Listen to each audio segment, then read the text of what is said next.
Praise the Lord brother and sister. कई बार life में ऐसा होता है कि कुछ घटनाएं, दुर्घटनाएं या कोई ऐसी बड़ी चीज़ होने वाली होती है तो परमेश्वर पिता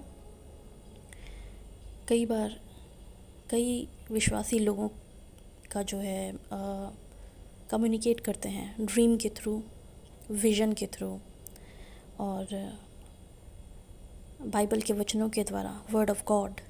और वो वचन आपको कई बार कई जगह आपको दिखाई देने शुरू हो जाएंगे। फिर उसके बाद आपके दोस्त जो हैं पर्टिकुलरली उसी टॉपिक के ऊपर बात कर रहे हैं। ये एक तरीके से आपका कंफर्मेशन हो जाता है कि ईश्वर जो है आपका जो किसी पर्टिकुलर चीज़ पे आकर्षित करना चाहते हैं आपको उस इंसिडेंट को जो है अपनी तरफ आपको बताना चाहते हैं। तो वो ब्रेक आपको करना होता है प्रेयर के थ्रू, 1-to-1 परमेश्वर से प्रार्थना कीजिए और प्रार्थना कीजिए कि वो उन सब भेदों को पवित्र आत्मा के ज़रिए आपके नज़रों में खोले, आपको समझाए कि क्या है इसका मतलब आपके जीवन में क्या है। सिर्फ अभी की बात नहीं है कि परमेश्वर कुछ अच्छा या कुछ बुरा होने से पहले उसका जो है एक ट्रेलर की जैसे कहते हैं, एक प्रीव्यू टाइप का आपको दिखा देते हैं। और जैसे कि आपने बाइबल में ये कहानी पढ़ी होगी जोना की। ये कहानी उस समय की है जब निनेनवे इज़राइल का जो दुश्मन हुआ करता था। उन दिनों निनेनवे असीरिया की राजधानी हुआ करती थी। निनेनवे के जो लोग थे इज़राइल के लोगों पर बहुत ज़्यादा जुल्म और अत्याचार कर रहे थे। वहाँ के लोग सुख और शांति से जी नहीं पा रहे थे, बहुत पीड़ा में थे। जोना जो कि एक प्रोफेट था, ईश्वर का बंदा था, वो इज़राइल में रहता था। तो ईश्वर ने जोना को बोला कि मेरा ये संदेश आप 99 देश में जाकर के लोगों को बता के आएँ। और क्या था उनका वो संदेश कि रिपेंट करें, अपने जो गलतियां हैं उनके लिए माफ़ी मांगे। एक दिन जोना को अपने काम के लिए कहीं जाना था।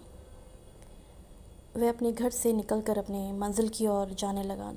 जब जोना रास्ते पर था तभी एक रोशनी उसके सामने चमकने लगी।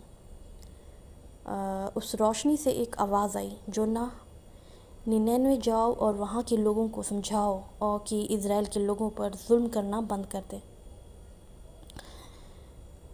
उन्हें मेरे बताए मार्ग पर ले जाओ,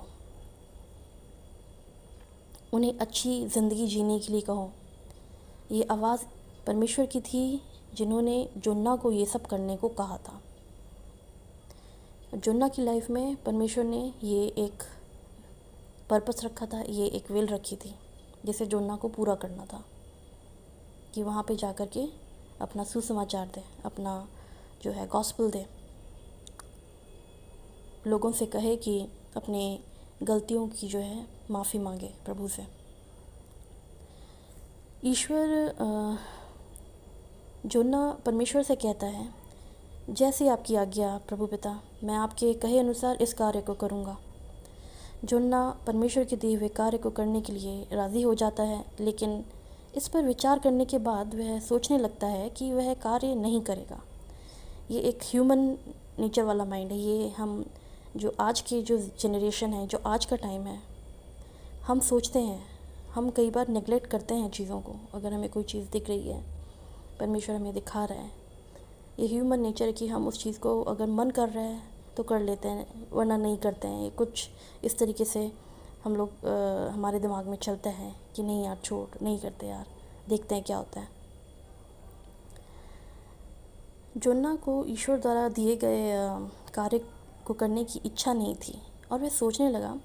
और हम बेसिकली क्या करते हैं, अपना ही एक ओपिनियन बना देते हैं। जोना का यहाँ ओपिनियन ये था कि वहाँ के लोगों ने बहुत ज़्यादा इज़राइल के लोगों पर जुल्म किया था। तो उसके दिमाग में पिक्चर थी कि नहीं, वहाँ के लोगों को तो दंड मिलना ही चाहिए, वहाँ के लोगों को मुक्ति नहीं मिलनी चाहिए। लेकिन ईश्वर पिता जो हमारा अनकंडीशनल लव है, वो शत्रुओं के ऊपर भी अपना प्यार बरसाता है।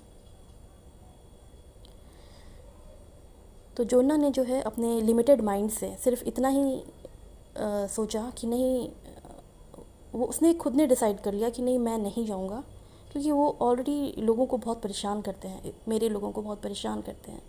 तो उसने जो है मन ही मन डिसाइड कर लिया कि वो जो है प्रभु की वो इच्छा को पूरी नहीं करेगा। अब जोना खुद को ईश्वर को छुपाना चाहता था, तो इसलिए वो क्या करता है कि इसलिए वो निनेनवे के ऑपोजिट डायरेक्शन में जाने को चला जाता है। वह जोप्पा शहर में जा पहुंचता है, जहां उसे एक जहाज़ दिखाई देता है। वह जहाज़ के मालिक से पूछता है, ये जहाज़ कहाँ जा रहा है? ये जहाज़ पड़ोस के शहर जा रहा है। जहाज़ के मालिक जो हैं जोना को बताते हैं। अब जोना जहाज़ के मालिक से विनती करने लगता है कि उसे जहाज़ में थोड़ी सी जगह दे दी जाए। इसके लिए वह ज़्यादा रकम चुकाने को भी तैयार था। जहाज़ का मालिक जोना को अपने साथ ले जाने को राज़ी हो जाता है। जोना जहाज़ में जाकर जहाज़ के निचले हिस्से में सो जाता है। अब जहाज़ अपने मंजिल की ओर रवाना हो जाती है। थोड़ी देर बाद एक तूफ़ान जहाज़ की ओर घेर लेता है। तूफ़ान धीरे धीरे बढ़ने लगता है और जहाज़ में बैठे हुए लोग इस बात से डरने लगते हैं कि वे जहाज़ डूब जाएगा और सब मर जाएंगे। डर कर लोग परमेश्वर से प्रार्थना करने लगते हैं, ईश्वर हमें तूफ़ान से बचाओ, हम आपसे विनती करते हैं कि आप हमें बचाएं। ये सब देख जोना आकर सबसे कहता है, मेरे दोस्तों, परमेश्वर मुझे सज़ा दे रहा है। ईश्वर ने मुझे एक काम सौंपा था, लेकिन मैं उस काम को बिना किए ईश्वर से छुप रहा हूँ। आप सब मुझे पानी में फेंक दें, इससे ये जो तूफ़ान है रुक जाएगा। जहाज़ के लोगों ने जोना की बात सुनी, लेकिन वे सब जोना को पानी में नहीं फेंकना चाहते थे। सब ने जोना को पानी में फेंकने से इनकार कर दिया। धीरे धीरे तूफ़ान और बढ़ने लगा, जिससे लोगों का डर और बढ़ गया। अब सब मिलकर जोना को पानी में फेंकने को तैयार थे। सबसे जोना को पानी में फेंक दिया। सब ने फिर जोना को पानी में फेंक दिया। पानी में गिरते ही जोना के पास एक बड़ी सी मछली आई और उसे निगल गई। जोना समझ चुका था कि परमेश्वर उसे बहुत ही बड़ा सज़ा दे रहा है। 1 दिन बीत गया, 2 दिन बीत गया, लेकिन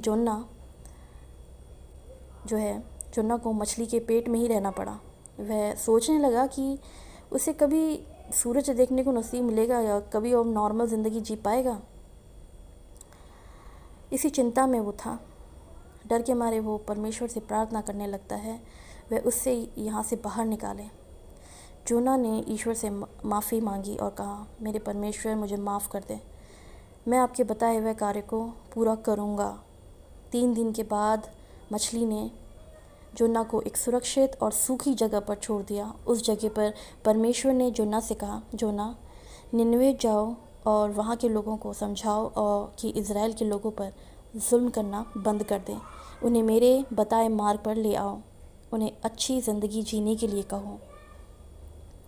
अब जोना ईश्वर के कहे अनुसार निन्यानवे की ओर चल पड़ा। वहाँ पहुँचकर जोना ने सबसे कहा, ईश्वर, तुम सबसे बहुत नाराज़ हैं, क्योंकि तुम सब ने बहुत पाप किया है और तुम सब सज़ा के भागीदार हो। तुम सबको परमेश्वर से माफ़ी मांगनी होगी। अगर ऐसा नहीं करोगे तो 40 दिन के अंदर ये पूरी जगह जो है बर्बाद हो जाएगी।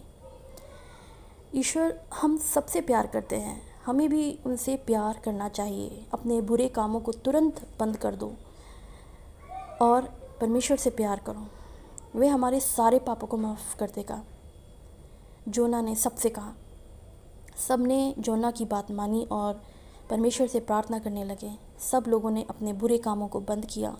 अब सब वहाँ खुशी से रहने लगे। जोना को लगा था कि कोई भी उसकी बात नहीं मानेगा, लेकिन ऐसा नहीं हुआ। सब ने उसकी बात सुनी, क्योंकि वह परमेश्वर का संदेश लोगों तक पहुँचा रहा था।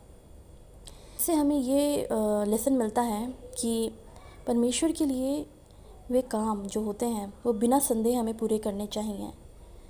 हमें जोन्ना की तरह भागना नहीं है, क्योंकि हम सब अच्छे से जानते हैं कि परमेश्वर की नज़रों से कोई भी नहीं छुप सकता। हम जहाँ कहीं भी हों, परमेश्वर की नज़र हम पर हमेशा बनी रहती है। चाहे हम रोशनी भरी जगह में हों, चाहे हम गहरे अंधेरे गड्ढे में हों, ईश्वर का हाथ हमारे ऊपर, ईश्वर की आँख सदैव हमारे ऊपर बनी रहती है।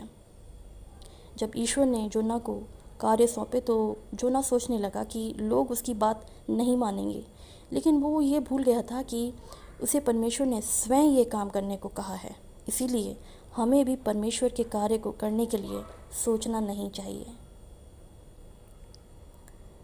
आई होप कि आपको आज का मैसेज, आज का संदेश पसंद आया हो और आप अपने जीवन में इसको ज़रूर अमल करें। Praise the Lord.